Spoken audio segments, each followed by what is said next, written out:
Bien, esta es la parte 5, que es la última del tema 2.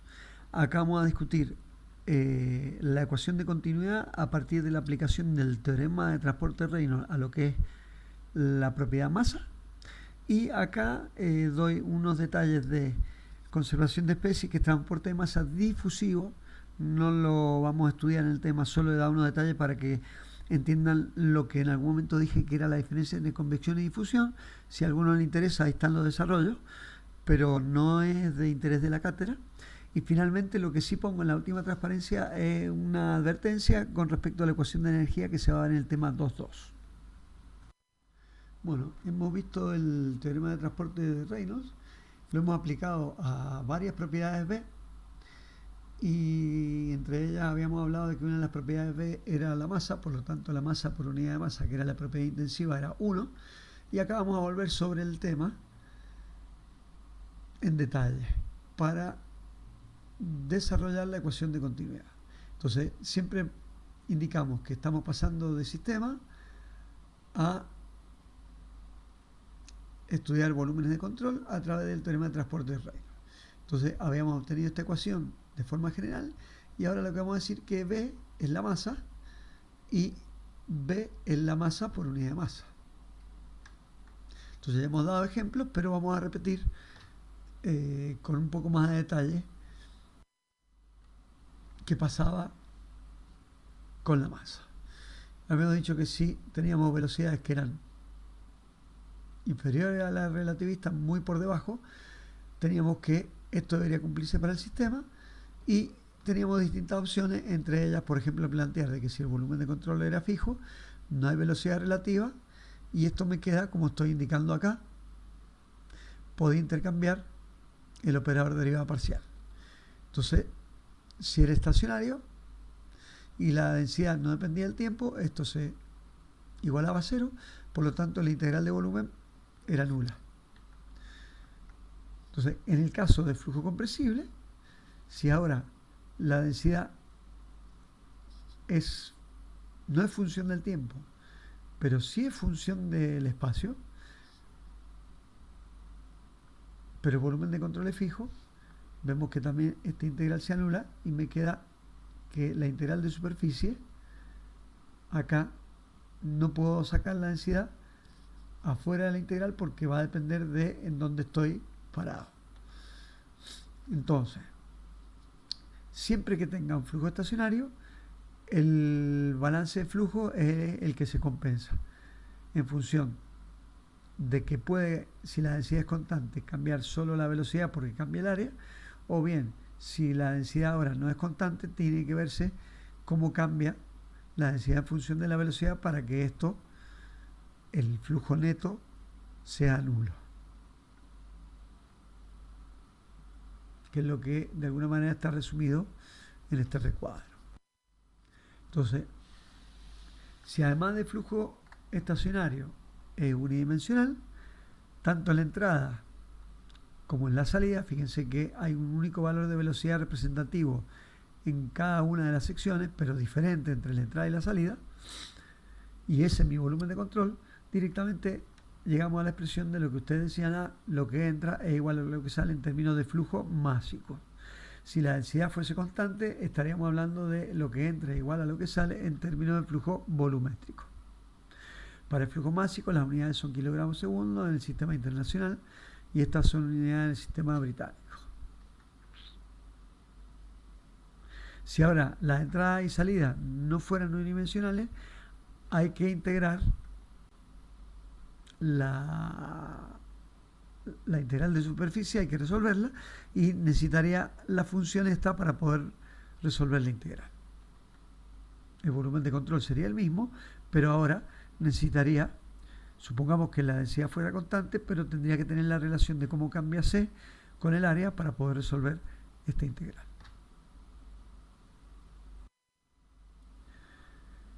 Entonces, siempre que el flujo sea incompresible, y si considero flujo estacionario, esto va a ocurrir que sea incompresible cuando el match es menor de 0,3, la densidad no va a ser ni función del tiempo ni del espacio. Luego voy a poder decir que esta integral es nula y el flujo es estacionario. Entonces, me queda otra vez la integral de superficie y la densidad afuera.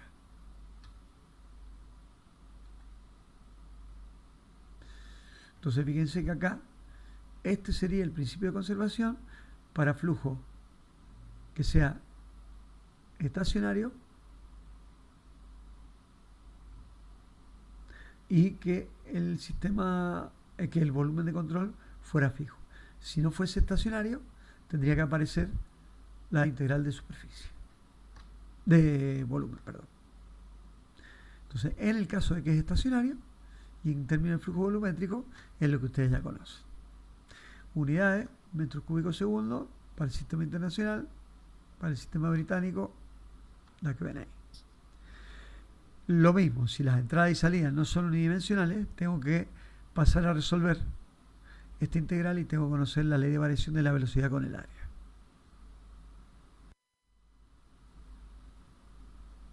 Entonces, vamos a ver que la ecuación de conservación de masa es fundamental en todo el análisis de flujo, ya lo había anticipado.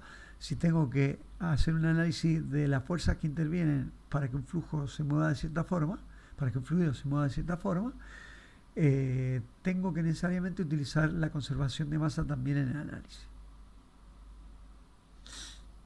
Acá, cuando demostramos la ecuación para el caudal, analizamos la dirección de los vectores que solo me servían para determinar si el flujo era saliente o entrante y generar una convención de signos para cada caso. Entonces, a partir de las definiciones de caudales que ya teníamos dadas, podemos definir una velocidad media a partir de esta velocidad media va a ser representativa de este caudal y va a ser equivalente a lo que tengo en esta integral. Esto era lo que ustedes definían en análisis, buscar un valor medio que era una superficie de un rectángulo equivalente a esta superficie de forma cualquiera que teníamos al integrar.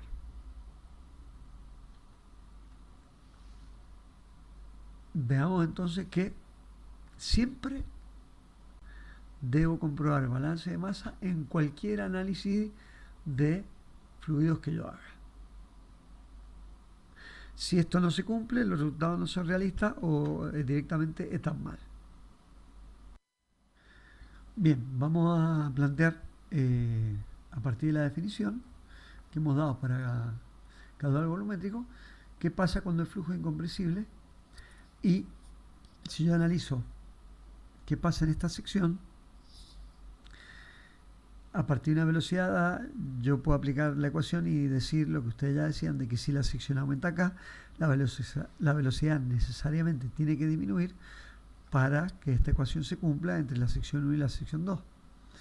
Lo mismo ocurriría desde la sección 2 a la sección 3. Si yo tengo un área mayor y una velocidad definida, la velocidad necesariamente tiene que aumentar si la sección disminuye. Entonces, ustedes pueden decir que en función de la definición de difusor y tobera que conocen previamente, en este caso tendríamos un difusor. ¿Por qué? Porque la velocidad está disminuyendo a medida que avanzo. La definición de difusor, recuerden, es un elemento que permite que la velocidad disminuya a medida que el flujo va avanzando en la dirección del flujo. Mientras que una tobera es lo contrario. Una tobera, la velocidad aumenta a medida que voy avanzando en la dirección del flujo. Esas son las definiciones. Entonces acá, claramente, al plantear este equilibrio entre dos secciones, es lo que ustedes están acostumbrados a ver como difusión y como tobera, como difusor y como tobera. En el caso del flujo compresible no está fácil de verlo, porque un difusor, dependiendo de las características del flujo, no tiene por qué ser algo que va aumentando el área, porque la definición de difusor es la velocidad tiene que disminuir a medida que voy avanzando, y en flujo compresible a veces ocurre de que el área disminuye a medida que voy avanzando y la velocidad también disminuye. Eso lo vamos a ver en detalle cuando estudiemos flujo compresible. ¿Y por qué? Porque la densidad está metida en la igualdad y depende de cómo cambie el valor de la densidad, hace que en función de esos cambios haya cambios bruscos en las velocidades que compensen de alguna manera el cambio de uno respecto del otro para que esta igualdad se cumpla. Entonces no puedo hablar de que si acá tengo un área más grande la velocidad disminuya o viceversa. Vamos ahora a plantear el teorema de transporte de Reynolds para obtener la ecuación de continuidad en un volumen de control ahora que no tiene por qué ser de tamaño finito. Puedo plantear un volumen de control diferencial y ahí estaría acercándome a lo que es el análisis de partículas de fluido, pero de una manera más desde el punto de vista de lo que sería un volumen de control. Entonces, este volumen de control va a ser de tamaño diferencial. Y vamos a aplicar las ecuaciones de continuidad según la dirección del flujo, dirección S. El flujo va a ser incompresible, unidimensional y estacionario como el que se está mostrando en la figura. Entonces voy a asignar valores simbólicos de las propiedades en la entrada, voy a asignar valores simbólicos de la propiedad en la salida, distintos de los de entrada, pero fíjense que acá estoy planteando valores que son diferenciales y voy a considerar la área lo suficientemente pequeña para que las propiedades, como acabo de decir, en el punto 1 y 2 se consideren uniformes en toda la sección. Entonces, bajo esta premisa, analicen lo siguiente. Esto viene de trigonometría. Estoy expresando el seno de este ángulo en función de estos dos catetos y hipotenusa. Y el diferencial de volumen lo estoy asimilando a un cilindro de área media, que es lo que está escrito acá. Esta área media la calculo como la semisuma de las dos áreas y para obtener el diferencial de volumen es la semisuma de estas dos áreas por esta longitud. Como tengo un infinitésimo de segundo orden acá, puedo expresar el diferencial de volumen aproximadamente de esta forma. Entonces, con todas estas definiciones, lo que hago es plantear la hipótesis de flujo estacionario unidimensional. No hay flujo a través de la línea de corriente que constituye la frontera lateral. El flujo va a ser incompresible y voy a aplicar la ecuación de conservación de masa. Como es estacionario, me va a quedar el flujo en la salida menos el flujo másico de lo que tengo en la entrada, porque la propiedad es la masa, lo que estamos estudiando. Entonces, después de operar matemáticamente y despreciar lo infinitésimo de segundo orden, llego a la expresión de que la masa tiene que ser constante, o sea que no hay variaciones de masa, que era lo esperado. Si ahora planteo la hipótesis de flujo no estacionario y todo lo otro es de la misma forma, y la densidad, fíjense, no depende del volumen de control, solo puede depender del tiempo, ahora lo que hago es, no puedo simplificar la integral de volumen. Por lo tanto, lo que hago es operar esta integral y recordando que esto era lo que ya tenía en la integral de superficie en el caso anterior. O sea que me tengo que preocupar ahora por la integral de volumen. Al resolverla, lo que voy haciendo es lo siguiente. Esto es la derivada de un producto y acá lo que estoy haciendo es, como el volumen de control es fijo, esto no cambia. Por lo tanto, este se anula, me queda este solo. Entonces, fíjense cómo acá, luego lo que hago es sacar el operador derivado afuera porque la integral es del volumen de control y he dicho que el volumen de control es fijo, no cambia en el tiempo. Por lo tanto, me queda el operador de esta forma. Y finalmente, después de hacer un poco más de álgebra, otra vez despreciando infinitésimo de segundo orden, llego a la expresión de que ahora tengo, para un volumen de control fijo, que la variación de la densidad en el tiempo está relacionada con la variación de flujo másico. O sea, acá hay variación de flujo másico porque la densidad está cambiando en el tiempo.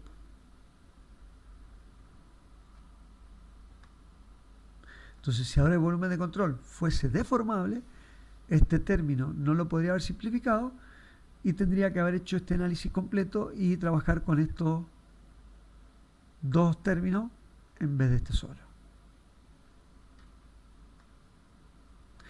Y si incluso la densidad fuese función del volumen de control, o sea que me cambiara espacialmente, esto debería quedar de esta forma con lo cual la ecuación sería mucho más general. Dicho esto, acá vamos a plantear, esto no lo pedimos, así que voy a pasar rápido por acá, es solo información complementaria, está relacionado con efectos difusivos. Cuando hablábamos de efectos de fenómeno de transporte, hablábamos de difusión de cantidad de movimiento, eso estaba relacionado con la viscosidad. Hablamos de difusión de transferencia de calor y eso estaba relacionado con la ley de Fourier, y para transporte difusivo de masa, que está relacionado con lo que sería diferencias de densidades, eso es la ley de Fick. Entonces eso está planteado desde el punto de vista de lo que es transporte difusivo. Se analiza a través de una superficie los flujos de masa debido a diferencias de densidades, y acá hay toda una serie de información que da lugar a una ecuación del teorema de transporte de Reynolds aplicada a la conservación de especies. Siendo la conservación de especies, estamos hablando de la masa de la especie por unidad de volumen. Esto es de interés para los químicos, nosotros no lo vamos a utilizar, así que por acá paso rápido. El que tenga interés puede mirar con tranquilidad en las transparencias sin audio, y se llegan a ecuaciones similares que después se considera si el flujo unidimensional, no unidimensional, todo lo que hemos venido diciendo hasta ahora. Entonces, esto está relacionado, como les acabo de decir, con el caso de que una especie cambie por reacción química. Entonces son fenómenos mucho más generales de lo que vamos a estudiar en mecánica de fluidos.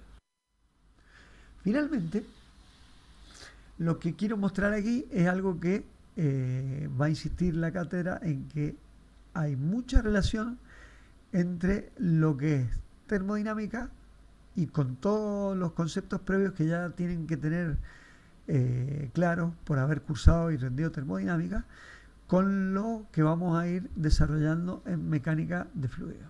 Entonces, esta ecuación, todos los años pregunto lo mismo, la pongo así y dicen, no la conocemos. Y la cátedra sugiere a los estudiantes que repasen este principio, porque esto ya lo han visto y lo que vamos a hacer es repasarlo, pero no lo vamos a detallar tan exhaustivamente como lo hemos hecho con la conservación de masa, pese a que en las transparencias está dado exhaustivamente. ¿Por qué? Porque esto la cátedra entiende, insisto, que es conocimiento previo, y la demostración es clara porque lo han visto en termodinámica, y para ello, si consultamos la bibliografía que estoy indicando acá, que es Engels y Boltz y Morán Shapiro, que son los libros que están utilizando ustedes, si miramos el capítulo 5, acá está la ecuación que ustedes ya tienen que haber estudiado, muy parecida a la que está escrita acá, y en el Morán, en el Engels y Boltz, en el capítulo 5, ahí tienen la misma ecuación escrita con una notación muy similar a la que está acá. Por lo tanto, acá vamos a dar algunos detalles, pero no voy a dar los desarrollos exhaustivos de esta ecuación, porque supone que son conocimientos previos. Con esto queda dado el tema 2.1, que sería todo lo que es teorema de transporte de Reynolds y sus aplicaciones, incluida la ecuación de continuidad. La ecuación de la energía la vamos a ver en el tema 2.2 y, insisto, voy a dar detalles, no voy a dar los desarrollos completos. Acá pueden comparar lo que va a estar en las transparencias más o menos en estos números con lo que les acabo de mostrar recién en los libros.